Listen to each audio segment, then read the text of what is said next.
Part 5, Coriolis effect explained. Airplanes and the Magnus effect on the flat Earth. For every good reason there is to lie, there is a better reason to tell the truth. Bo Bennett. How come airplanes are not affected by the Coriolis effect while in flight? Before we begin, let's recap the Coriolis effect. Here's the silly diagram from the controllers again, the official explanation of the Coriolis effect. The apparent deflection of a body in motion with respect to the Earth and caused by the rotation of the Earth.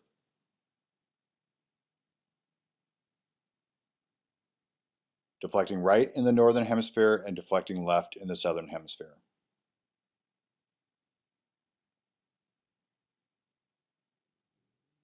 This is how ridiculous the controller's models are. They say the Earth moves in 4 different speeds and 4 different directions of movements.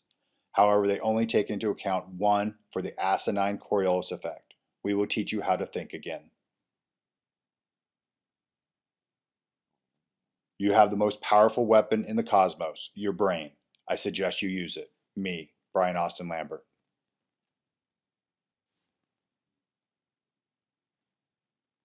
Just a reminder, the Earth does not spin, rotate, or move. The Coriolis effect is an incorrect description of the deviated paths of objects in motion.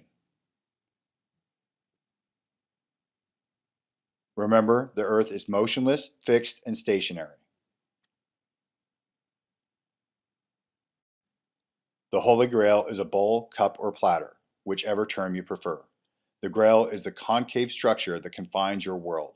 We will go into greater detail in future videos. Now back to the question, how come airplanes are not affected by the Coriolis effect while in flight? Again, the answer is simple, because airplanes do not spin. Airplanes do not experience any deviation in their expected path because the Magnus effect does not apply to things that do not spin. No spin equals no Magnus effect equals no deviation in expected path. Recap of the Magnus effect. Magnus effect, the force exerted on a rapidly spinning cylinder or sphere moving through air or another fluid in a direction at the angle to the axis of spin. The force is responsible for the swerving of balls when hit or thrown with spin. Simplicity, the key to understanding everything.